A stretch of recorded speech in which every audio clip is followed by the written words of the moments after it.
Okay, Emily, I'm gonna record this for I think a fifth time now because I keep talking way too long and I don't want to freak you out. So, I left a note about your first paragraph. It kind of breaks the third wall.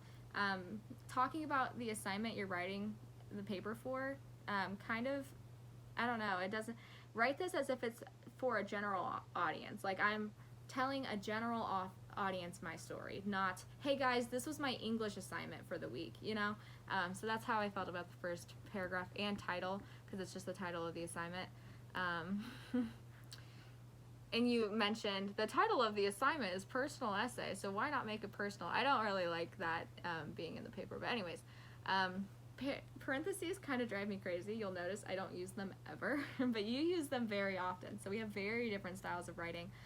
I just made note that some of your parentheses are very distracting and unnecessary. I think saying a sentence that is totally valid on its own and then putting parentheses, like some little side comment, kind of distracts me. It makes me forget what the sentence was about. Like you put parentheses, which is totally fine, and that's cool. But your parentheses kind of, and I say this later, but your writing sounds like you're just telling me a story in the parking lot outside school or something, like, or we're out getting coffee and you're telling me a story. Have you seen that like meme or whatever, where it's like railroad tracks going straight and it's like people telling a story, and then it's railroad tracks going all over the place and it's like me telling a story? Right now the story feels like the railroad tracks, because of the parentheses.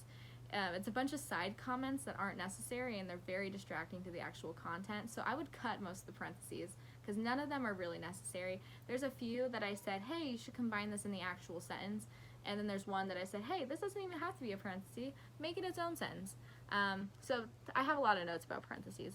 And your transitions, there's a lot of stuff that repeats, and it's not the good kind, because sometimes repetition can be really strong to bring out the point of something, but yours is just repeating transition words, and it's making it, I don't know, I don't like it. I don't like repeating words close to each other, and I'm sure you don't either.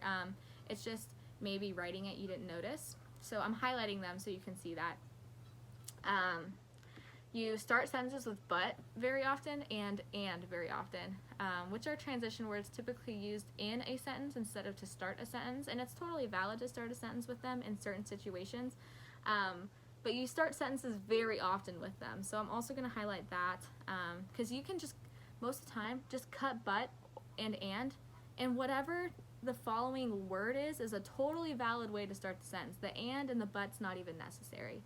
But again, I think you write the way you talk, which is totally fine. It just can confuse a reader, especially in some sentences where there needs to be commas. In your head, you add the commas automatically. You know, you add the spaces that need to be there.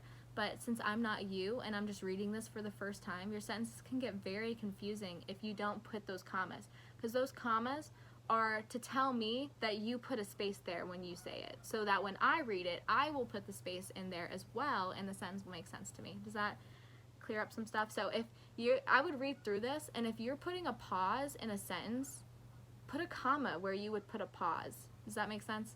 Because that's kind of the point of commas. So yeah, I highlighted stuff that repeats.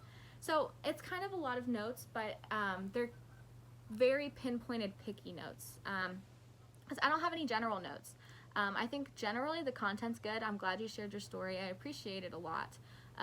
But to make your story feel a little more validated and professional and just fine-tuned, I have some picky notes to help that happen for you. So I just want the paper to feel more professional and can be a story you're proud to tell. So I liked your paper. I'm sorry if it sounds really picky, but I do believe that all of these notes are necessary. So thank you. That's all I have to say.